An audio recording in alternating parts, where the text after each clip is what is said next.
200 dairy cows await their turn to be milked at DD Farms in Chippewa County, Wisconsin. Owners Tom Short and Tony Pecca know what each cycle of milking costs them in cash. Every pound of milk harvested loses money, which is slowly eating at the farm's value. We went from a higher milk price in the low 20s down to the high teens or even mid-teens. We basically just ate into our equity. And we burnt up a lot of equity the last couple of years. And farmers our age in their middle 50s, we don't have time to recoup that equity. Pecca and Short have been business partners since 1991. By breeding their own replacement stock one head at a time, they have grown their herd from 18 to 200 milking cows. But the current stretch of low dairy prices has put a strain on the partnership's finances. This is the roughest 3 years stretch that we've ever had farming. When we first started, we didn't struggle this bad.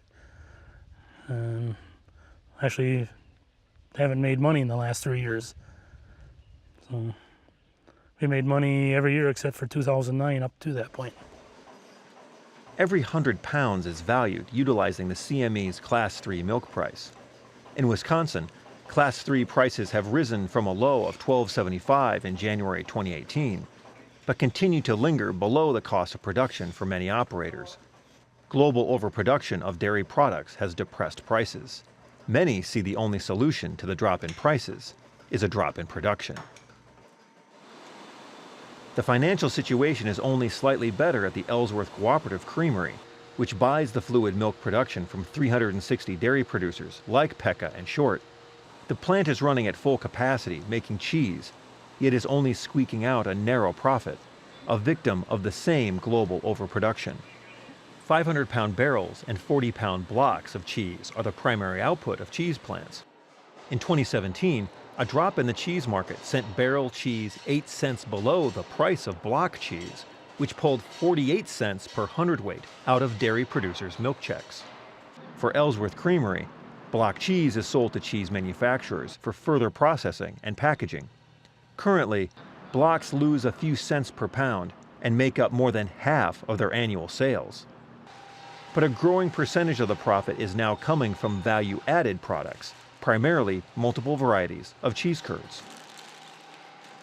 Last year we were able to get approximately 31% of our volume in the value-added market that allowed us to give a reasonable return to the producers relative to the handicap that we face in the barrel cheese market.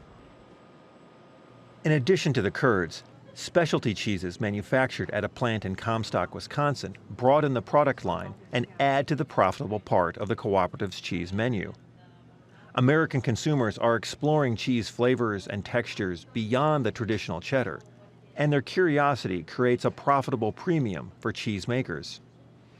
But growth in specialty cheese demand isn't enough to raise milk prices nationally or globally. There's no easy solution in it, and right now, the only way, things get better for us is basically off the back of another farmer, and when there's a drought or disaster or something in another part of the country or another part of the world, that'll affect everything and we'll do better. On a world economy, it's going to be very difficult to try to develop something that can work for all of us and yet still compete worldwide. A federal plan designed to assist dairy farmers and stabilize the $100 billion dairy market is the Margin Protection Program. Farmers pay for insurance protection as a hedge against low prices. Critics charge MPP only factors in feed costs for its margin calculations, ignoring the variable cost a dairy operation incurs on a daily basis. With feed cost falling at the same time as Class 3 milk prices, few dairies qualify for MPP payments.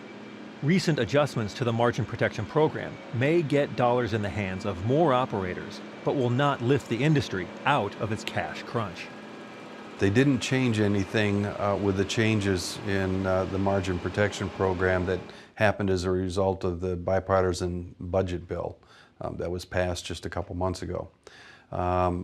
However, what they did do is to make the premiums for coverage levels much, much lower for the first 5 million pounds of milk production that would be covered. So it's making it more attractive, and we are at a point in time when we know that farms are going to get payments now and on for the next several months.